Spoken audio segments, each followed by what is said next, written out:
ದೇವರ ಪರಿಶುದ್ಧ ನಾಮಕ್ಕೆ ಮಹಿಮೆ ಉಂಟಾಗಲಿ. ಈ ಸ್ಥಳದಲ್ಲಿ ನಾನು ನಿಂತಾಗ ಕರ್ತನು ನನ್ನ ಹೃದಯದಲ್ಲಿ ಒಂದು ಸಂದೇಶವನ್ನು ಹಾಕಿದನು. ಅದೇನೆಂಬುದಾಗಿ ಹೇಳಿದ್ರೆ, ಒಂದು ದಿವಸ ಯಾಯಿರನ ಮಗಳಿಗೆ ಹುಷಾರು ತಪ್ಪಿತ್ತು. ಆಕೆ ಅನಾರೋಗ್ಯ ಅಸ್ವಸ್ಥತೆಯಲ್ಲಿ ಇರುವಾಗ ಆ ಯಾಯಿರನು ಬಂದು ಯೇಸುವಿನ ಹತ್ರ ಕೋರಿಕೆ ಕೇಳ್ಕೊಳ್ತಾನೆ, ನನ್ನ ಮಗಳನ್ನು ನೀನು ಬಂದು ಗುಣ ಮಾಡಬೇಕು ಎಂಬುದಾಗಿ.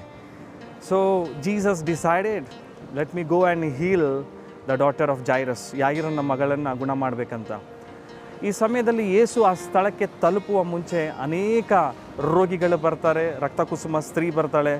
ಇವರನ್ನೆಲ್ಲ ಮಾತಾಡಿ ಭೇಟಿ ಮಾಡಿ ಆ ಸ್ಥಳಕ್ಕೆ ಹೋಗುವಷ್ಟರಲ್ಲಿ ನಾವು ನೋಡ್ಬೋದು, ಯೇಸು ಯಾಯಿರನ ಆ ಹುಡುಗಿ ಸತ್ತು ಹೋಗಿರ್ತಾಳೆ. ಅಲ್ಲಿದ್ದಂಥ ಜನರು ಹೇಳಿದ್ರು, ಯೇಸುವಿಗೆ ಇನ್ನು ಯಾಕೆ ತೊಂದರೆ, ಗುರುವಿಗೆ ಇನ್ನು ಯಾಕೆ ತೊಂದರೆ, ಮಗಳು ಸತ್ತು ಹೋಗಿದ್ದಾಳೆ ಎಂಬುದಾಗಿ. ಆದರೆ ಆ ಮಾತನ್ನು ಕೇಳಿಸಿಕೊಂಡು ತಕ್ಷಣ ಯೇಸು ಯಾಯಿರನ ಕಡೆಗೆ ಗಮನಿಸಿ ಹೀಗೆ ಹೇಳ್ತಾರೆ, ಅಂಜಬೇಡ, ನಂಬಿಕೆ ಮಾತ್ರ ಇರಲಿ ಎಂಬುದಾಗಿ. ಪ್ರಿಯರೇ, ಹಾಗಾಗಿ ಈ ವಿಷಯದಿಂದ ನಾನು ಏನು ಹೇಳಲಿಕ್ಕೆ ಬಯಸ್ತೇನೆ ಅಂತ ಹೇಳಿದ್ರೆ, ಅನೇಕರು ನಿಮ್ಮ ನಂಬಿಕೆಯನ್ನು ಕೆಡಿಸುವಂಥ ಮಾತುಗಳು, ಆಲೋಚನೆಗಳು ಕೊಡುವಾಗ, ನೀವು ನಿಮ್ಮ ಅದ್ಭುತಕ್ಕೆ ಸಮೀಪಿಸುವಾಗ, ನಿಮ್ಮ ಅದ್ಭುತಕ್ಕೆ ನೀವು ಹತ್ತಿರವಾಗುವಾಗ, ಅನೇಕರು ನಕಾರಾತ್ಮಕ ಮಾತುಗಳು ನಿಮ್ಮನ್ನು ಹೇಳುವಾಗ, ಯೇಸು ಯಾಯಿರನಿಗೆ ಹೇಳಿದ ಮಾತನ್ನೇ ತಿರುಗಿ ನಿಮಗೆ ಹೇಳ್ತಾ ಇದ್ದಾರೆ, ಅಂಜಬೇಡಿರಿ, ನಂಬಿಕೆ ಮಾತ್ರ ಇರಲಿ ಎಂಬುದಾಗಿ. ಯಾಕಂದರೆ ನಂಬಿಕೆ ಕೇಳುವುದರ ಮೂಲಕ ಬರ್ತದೆ. ಅದೇ ನಂಬಿಕೆಯನ್ನು ನಿಮ್ಮ ಹೃದಯದ ಒಳಗಿಂದ ತೆಗೆದುಹಾಕಲಿಕ್ಕೆ ಅನೇಕ ನಕಾರಾತ್ಮಕ ಮಾತುಗಳು ಜನರ ಮೂಲಕ, ಪರಿಸ್ಥಿತಿಗಳ ಮೂಲಕ ಬರ್ಬೋದು.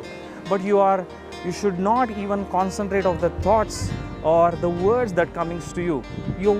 The words may affect your faith. ಕೆಲವು ಮಾತುಗಳು ನಿನ್ನ ನಂಬಿಕೆಯನ್ನು ಕೆಡಿಸಬಹುದು.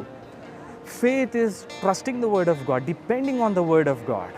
ನಂಬಿಕೆ ಎಂಬುದಾಗಿ ಹೇಳಿದ್ರೆ ದೇವರ ವಾಕ್ಯದ ಮೇಲೆ ನಾವು ನಂಬತಕ್ಕಂಥದ್ದಾಗಿರ್ತದೆ.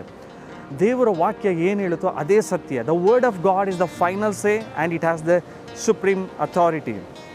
So from this place I want to tell you, ಈ ಸ್ಥಳದಿಂದ your faith is based on how much word you listen.